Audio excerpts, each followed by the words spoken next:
There's a point where business picks up, and instead of feeling like progress, it starts to feel heavier than it should.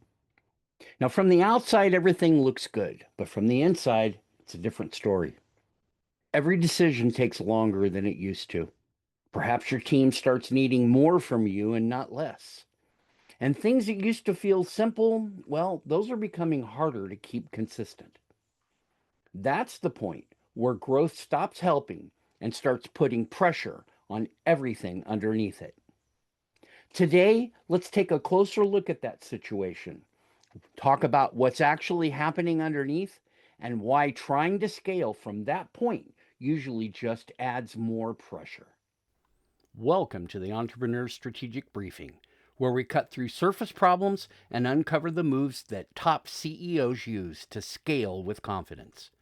The goal here is to help you see beyond the illusion of productivity and get to the real leverage that actually drives business growth.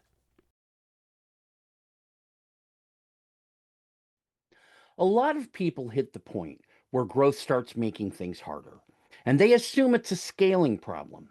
I can assure you it's not. Growth isn't what's causing the pressure, it's what growth is revealing. Now, I've seen this happen with owners who are doing well. The business is growing, there's real demand, the team is in place, but somewhere along the way, things stop getting easier. Instead of gaining speed, the business starts slowing down in small ways. And somehow, you, the owner, end up becoming more involved and not less. That's where growth stops creating leverage and starts exposing dependency. As the business grows, pressure naturally increases. There's more work moving through the system, more variation in what's coming in, and more coordination required to keep everything aligned.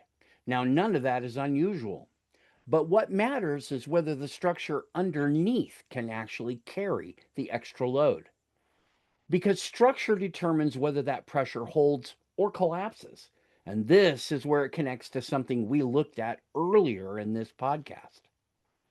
In last week's briefing, What Breaks First Without You, we were looking at what happens when the business still depends on you to hold it together. Today is about what happens next and what starts to show up when growth puts pressure on that same system. Now, decisions don't go away as you grow, they multiply. And if the work isn't clearly defined, they tend to find their way right back to you. Yeah, not all at once, but steadily enough that you begin feeling it on a regular basis. The team doesn't suddenly become more independent just because there's more to do. If anything, they need more clarity than ever before. Clearer expectations, clearer boundaries, and a better understanding of how the work is supposed to move. Without that, they're going to pause more often, they're going to check more, and they're going to escalate almost every time. And the work itself starts to shift. What used to feel controlled begins to drift, not in obvious ways, but just enough that you start noticing differences. Quality varies slightly. Timing gets less predictable. Not because people are worse, but because the structure isn't holding under the weight of what's been added. Here's what happened: the structure didn't break, it was never designed to carry this level of load. It's what we call capacity. It's not about how much work you can take on. It's about how much the business as a whole can carry without increasing your involvement. If capacity is low, more work quietly pulls you back into the middle. You start answering more questions, making more decisions, stepping in more often than you expected. When capacity is high, that doesn't happen. The business can carry more without constantly reaching back for you. Now, you don't fix this by trying to scale faster. You fix it by building capacity first. Because if the business can't carry the load, adding more to it doesn't solve anything. It will just multiply. what isn't working. And if you felt that shift where things start getting heavier as business picks up, that's not random, that's structural.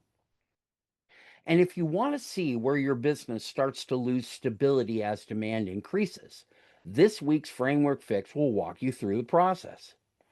The operational stability test helps you identify where things begin to break under the load and where the structure isn't holding the way it needs to. You'll find the link in the description and in a pinned comment. In closing, growth isn't the problem. Scaling isn't even the problem. The problem is trying to carry more with a business that can't support the load. Thank you for joining me on this Entrepreneur Strategic Briefing. I'm Randy Bridges, and I'll see you again next week.